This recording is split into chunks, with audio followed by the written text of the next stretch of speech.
नमस्कार मंडळी, स्वागत आहे तुमचं द मॉम्स डायरीमध्ये. आज आपण पाहणार आहे पनीर पराठा कसा बनवायचा ते. चला तर मग.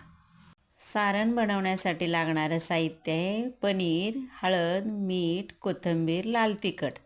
आता आपण सर्व साहित्य एकत्र करणार आहोत. मीठ टाकलं, हळद टाकते,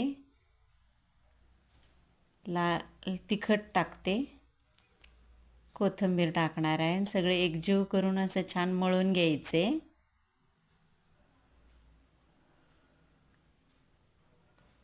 आता छान एकत्र करायचं.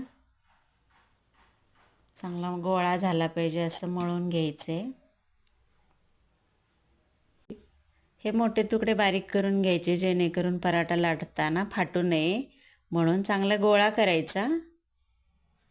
नंतर कणकेचा गोळा घ्यायचा, त्याच्यात पुरण भरतो तसं सारण भरायचं. दाबून सारण असं छान भरून घ्यायचं. चांगला मोठा गोळा होतोय. हे असं चांगलं दुमडून घ्यायचं. हे असं दुमडायचं, चांगलं थापायचं म्हणजे छान गोळा सारण सगळीकडे पसरतं गोळ्यात. नंतर लाटायला चालू करायचं. हे अलगद हातानं लाटावं लागतं. अगदी हळूवार लाटायचं. हे बघा मी कशी लाटते. पलटवायचं नंतर. जास्त आलटून पालटून घ्यायचं नाही, अलगद हळूवार लाटायचं. झालं आहे आता लाटून पराठा तयार. हे बघा सारण बाहेर नाही आलेलं अजिबात. आता तवा तापलेला आहे. थोडंसं तेल टाकायचं तव्यावर आणि नंतर मग पराठा टाकायचा आणि चांगला भाजून घ्यायचा.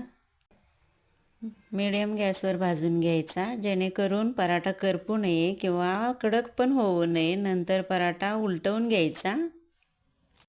तेल लावून खरपूस असा भाजून घ्यायचा किंवा बटर जरी लावलं तरी चालते, तो पण छान होतो.